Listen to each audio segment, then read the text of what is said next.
సత్యసాక్షి అనుదిన మన్నా ద్వారా మీ అందరికీ శుభోదయం. నీటక ఉదయకాలము 10 గంటలకు అలాగే 5:30కు లెంట్ ప్రేయర్స్ అవుతున్నాయి.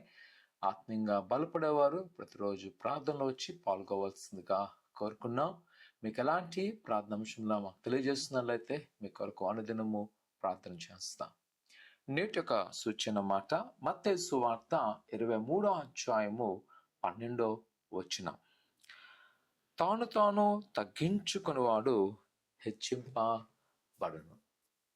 ప్రియకుమార కుమార్తె, దేవుని యొక్క వాక్యము కేవలము ఆశీర్వాదం ఇచ్చడమే కాదు, కానీ మనలను సరైన మార్గములో నడిపించడం.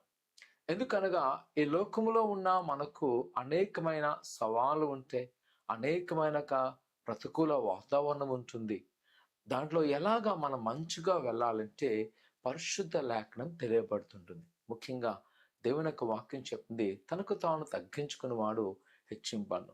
ఈ దినాల్లో మరి ముఖ్యంగా నేటి ఆధునికమైన సోషల్ మీడియాలో చూస్తున్నప్పుడు మనకు మనమే హెచ్చించుకోవడం చూస్తుంటా. మన జ్ఞానాన్ని బట్టి, మనకున్న వనరులు బట్టి, మనకున్న పరిస్థితులను బట్టి. కానీ దేవుని యొక్క వాక్యము ఏమి నేర్పిస్తుందంటే మనము ఎదిగే కొలది బతకాలి, మనం తగ్గించుకోవాలి, ప్రభుని హెచ్చింప చేయాలి.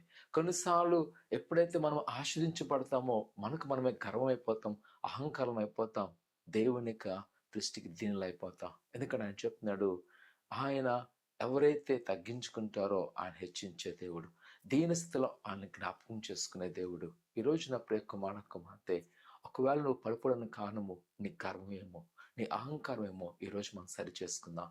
అయ్యా, నేను వ్యతిరేకమైన తీసివేయండి. ఇదిగో నేను నా యొక్క జ్ఞానం మీద ఆధారపడుతున్నాను, నువ్వు ఇచ్చిన ఆశీర్వాదం ఇది నాదే అనుకున్నాను ప్రభా, నీ యొక్క ఉనికి నేను మర్చిపోయాను, నన్ను క్షమించని ఆయన తిరిగితే ఆయన మరలా మనను ఆశీర్వదించబోతున్నాడు. ప్రార్థన చేసుకుందాం. పరిశుద్ధుడా, ఘనమైన దేవా, నీకున్న నీ బిడ్డలను వారిని మీ జ్ఞాపకం చేసుకోండి. నీ దీవెన, నీ ఆశ నింపండి. వారికున్న కోతులు, వారికున్న ఆటంకాలను తెలియజేయబడుతుంది తండ్రి. ఇదిగో పరిశుద్ధమైన సన్నిధిలో ఆరాధిస్తుండగా నిన్ను తగ్గించుకొని ప్రభా, అయినా మా జీవితం తగ్గించుకుంటూ అయినా నేను హెచ్చించే స్వభావం మాకు దయచేయండి తండ్రి.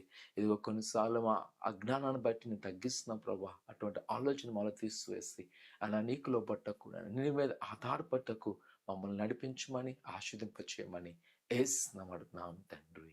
ఆమేన్. ప్రభునందు తగ్గించబడండి. ఆయన సకాలంలో మీ హస్తాలను బలమైన హస్తంగా చేయను గాక. ఆమేన్.